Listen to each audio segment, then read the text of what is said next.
Zero tolerance. Guns and drugs off the street. If you commit a violent crime in Lee County, we will put you behind bars at the Marceno Motel. It's that simple. Well, a new year means new goals and opportunities for us here at the Lee County Sheriff's Office. Thanks for tuning in to this week's Midweek with Marceno. I'm Julie Martin, and as always, joined by Sheriff Marceno. It feels nice to be back, feel refreshed after this new year. Oh, it's great to be back, and it's a new year. Looking forward to it. So let's talk about 2023, some goals that you have for us here at the Lee County Sheriff's Office. You know, the Sheriff's Office and our family members have done so many amazing things with such a difficult year that just passed, you know, COVID, Hurricane Ian, I mean, so many things that hit us, but we have stepped up and done great things. So looking forward, you know, in this new year, it's replacing that technology, always looking at technology, you know, having the tools to do our job better, more efficiently, quicker and safer. So looking at the new helicopter, you know, we're going to take delivery of a new helicopter, which is great, 1,260 square miles in Lee County of land and sea. And that need to get to someone in the barrier islands that's in the water or in the woods is absolute. So we're able to service everyone everywhere.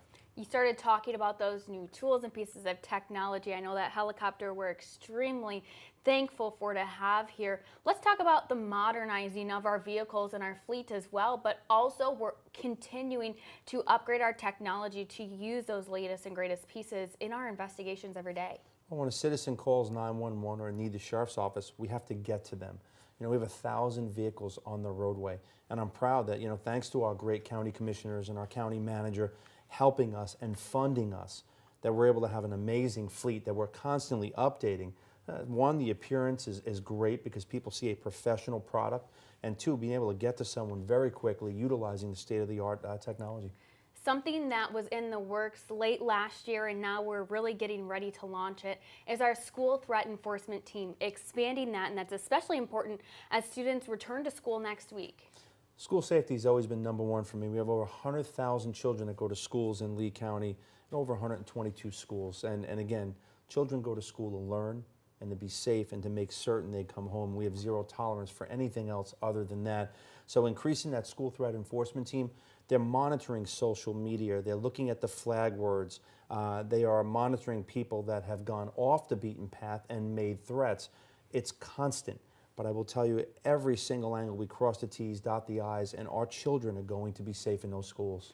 And what's really important to note is the expansion of that school threat enforcement team is a lot of people behind the scenes that the public doesn't see. We know that we have SROs in every single school, but tell me really what that team does behind the scenes to make sure that the kids are staying safe in school.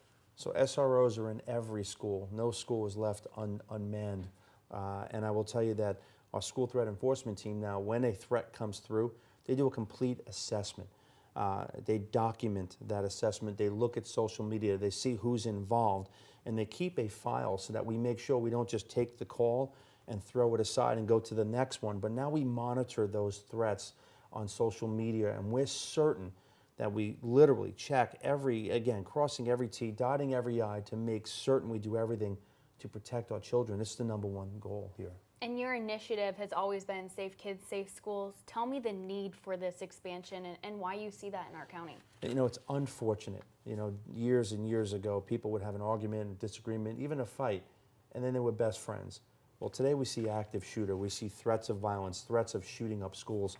And this school threat enforcement team, again, is looking at every detail, at every single threat. Whether it's credible or not, we investigate it as if it's credible. And the threats coming in every single day. So every single threat is treated seriously. It's investigated fully. And in the end, the school threat enforcement team is very, very busy.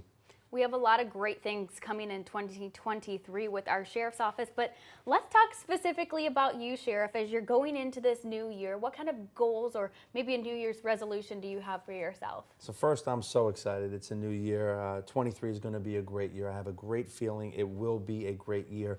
Personally, it's an honor to serve the greatest residents in Florida. I love Lee County, and I think we've really done so much. And going into the new year, this is kind of like the armor on the tires. This is like taking what we've done now and taking it to the next level, engaging the community even more at a higher level, being transparent, getting more people on our team, And this county leads the way. I mean, we got such great people that want to do great and do great things, and that's the reason why we're the third safest in the country. Well, I know that we have a lot of great things planned going into 2023, and from all of us here at the Lee County Sheriff's Office, we look forward to continuing to serve our community. And Sheriff, thanks for taking a few minutes with us today. Thanks for having me. It's great. And thanks for watching this episode of Midweek with Marceno. Be sure to tune in on Friday for another episode of Live with LCSO. We wish you a very happy New Year. Happy New Year.